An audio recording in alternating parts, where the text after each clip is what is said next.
Bonjour et bienvenue pour la seconde partie de l'émission consacrée au recueil de Carmen Pénarone, publié aux éditions Constellation, intitulé Consoler les orages.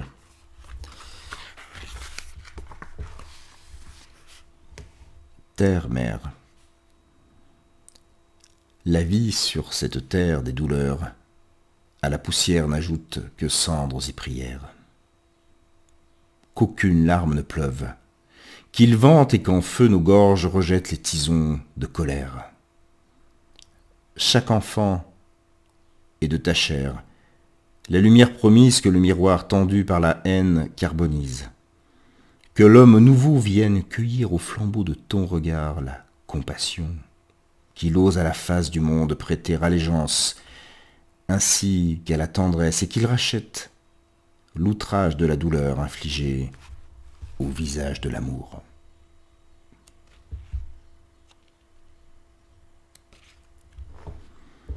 Consoler les orages.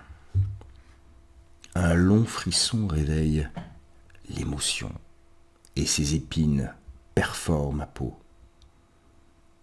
Un cil se serait-il égaré sur ma cornée? La larme survient, et la gêne me ramène à l'essentiel. Un seul geste pourrait briser le sortilège. Hausser les épaules? Je doute que ce soit efficace, cela reviendrait à ignorer le trouble. La bêtise aurait beau rôle, une fois de plus, elle pactiserait avec la peur. Je préfère lancer le filet de l'inconscient, je le remonterai chargé de paroles rassurantes, et comme sur les genoux d'une mère, je l'accueillerai. Je le laisserai me raconter la pluie qui martèle la peau douce de l'existence. L'orage peut gronder, la foudre tomber.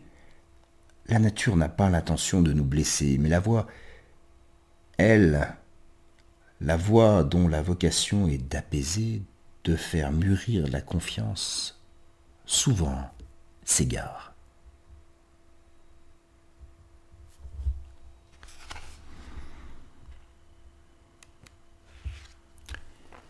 Notre maison. La maison désaffectée retourne à la solitude. Comme lorsqu'elle était en chantier et que le vent s'infiltrait par les ouvertures, tentant de forcer le passage sous la porte de la seule pièce habitable, ma chambre. Cherchant à m'atteindre, le vent peut maintenant déconstruire les lieux. Je lui concède tout l'espace et j'emporte les souvenirs. Je laisse les portes grincer sur les plaintes où l'humidité, comme autant de larmes, viendra placarder l'oubli.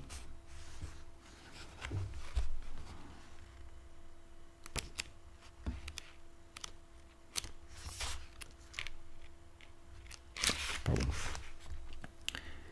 Tri. Il y a des boules de papier, plein ma corbeille à échecs, et des larmes s'écoulent à chaque invasion de tristesse, quand la laine des mots demeure infeutrable.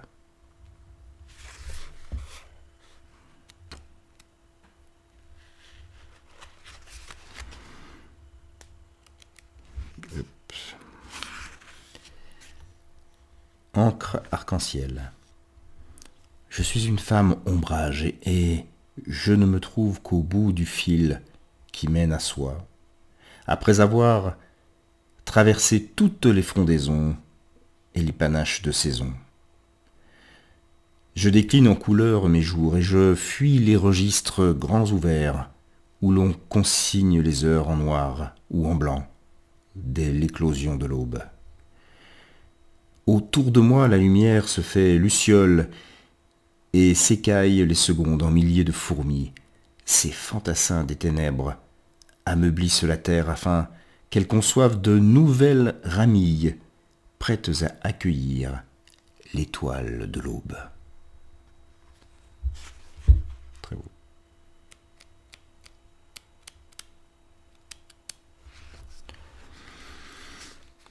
Si tu rêves, je rêve aussi. Le poète tient entièrement dans ses mots. Il le donne au monde, il se donne.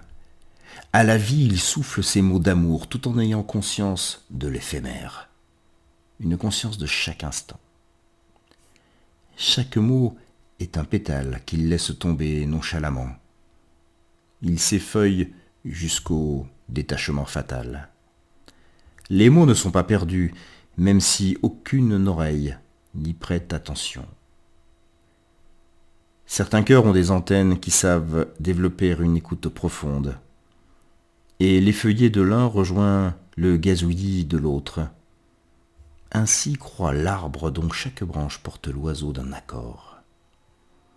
Le tout est une partition où chacun joue sa note. C'est le vent qui me l'a dit, et ses lèvres de pluie, attachées au nuage, envoient en rafale, d'une trajectoire ascendante, nos gouttes de rêve au-dessus des continents. Dernier texte, le médaillon. L'amour maternel se porte en camée.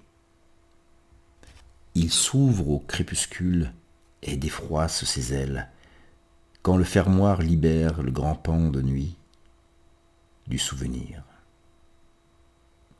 C'est l'heure inconfortable où se réveillent les pleurs, que la blessure d'abandon a entretenue. Tout était déjà là, quand tu me tenais dans tes bras et que je te disais ne jamais vouloir connaître la douleur de te perdre. Oh, tout était tellement là. Plus rien n'existe depuis que tu reposes. Ô mère, quelle est cette vie dans laquelle tu m'as embarqué? L'amour est un grand sinistré, jamais il ne triomphe du mal à se dire. Mes mots sont de tristesse, ils ne peuvent se charger de toute la misère du monde. Je me concentre sur mon nombril, la seule marque non égoïste qui témoigne de notre reliance. Toi qui fus ma si jeune, si jolie, si attentive maman. Le papillon au matin replie ses ailes. Lorsque se referme le médaillon, il n'est pas nécessaire qu'il aille ailleurs. Voilà, c'était une mission consacrée aux deux parties, très beau recueil de Carmen Pénarone, Consoler les orages, publié aux éditions Constellation. Je vous remercie pour votre fidélité, votre écoute, et vous donne rendez-vous pour une prochaine émission de Brève de Poésie. À très bientôt.